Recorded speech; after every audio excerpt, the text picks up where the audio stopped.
Hər kəsə yenidən salamlar. Bura qədərki seriyalarımızda imamətin Quranda aşkar şəkildə niyə keçməməsini və bunun yaratdığı sualları müzakirə etdik. Salam.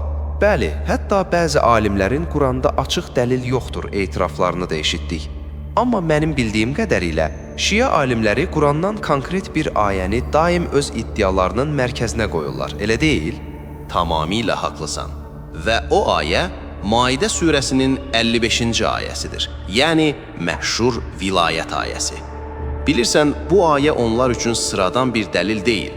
Məsələn, Şeyxud Taifə Ət-Tusi özünün Təlxis Əş-Şafi kitabının 2-ci cild 10-cu səhifəsində açıqca deyir ki, Quranda onun imamlığına dəlalət edən ən güclü dəlil məhz bu ayədir. Ən güclü dəlil.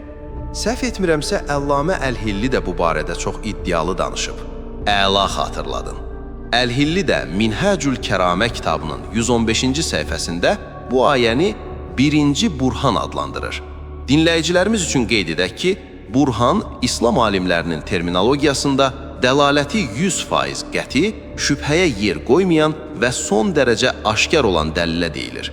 Yaxşı, bəs bu burhan adlandırdıqları ayənin mətni necədir? Ayədə deyilir, sizin vəliniz ancaq Allah, onun rəsulu və iman gətirənlərdir ki, namaz qılar və rükür halında zəkat verərlər. Bax, burada şiyələrin anladığı təfsir çox spesifikdir.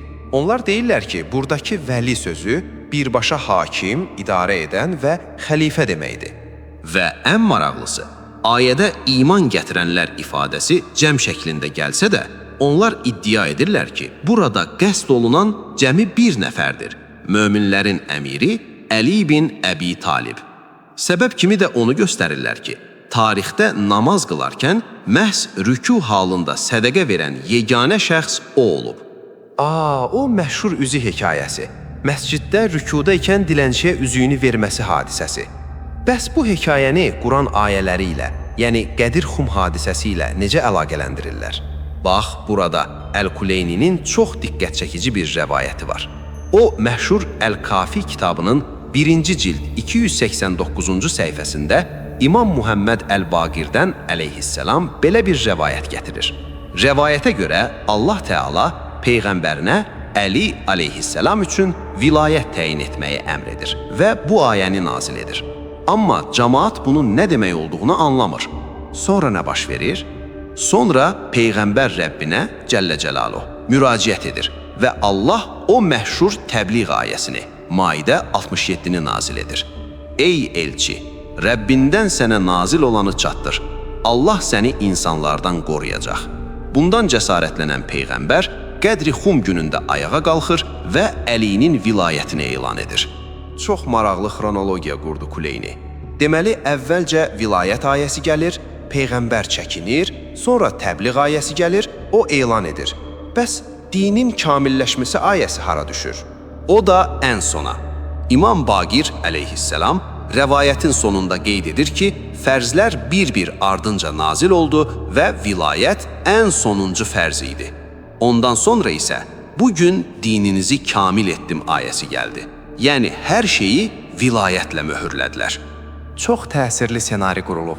Əgər doğrudan da belədirsə, bu böyük bir burhandır. Amma məsələ burasındadır ki, bu rəvayətlər və iddialar tarixi, lüğəvi və məntiqi tərəzidə nə qədər ağırdır? Ayənin özü, ondan əvvəlki və sonraki ayələr həqiqətənmi siyasi hakimiyyətdən danışır? Bax, hədəfə yenə mərkəzdən düz vurdun. Biz dəlilə kör-köranə yox, mikroskopla baxacaq. Gəl ayənin siyasi hakimiyyət yoxsa kitab əhli ilə dostluq barədə olduğunu və eləcə də bütün alimlər icma edib yalanını növbəti 2-ci hissəmizdə darmadağın edək.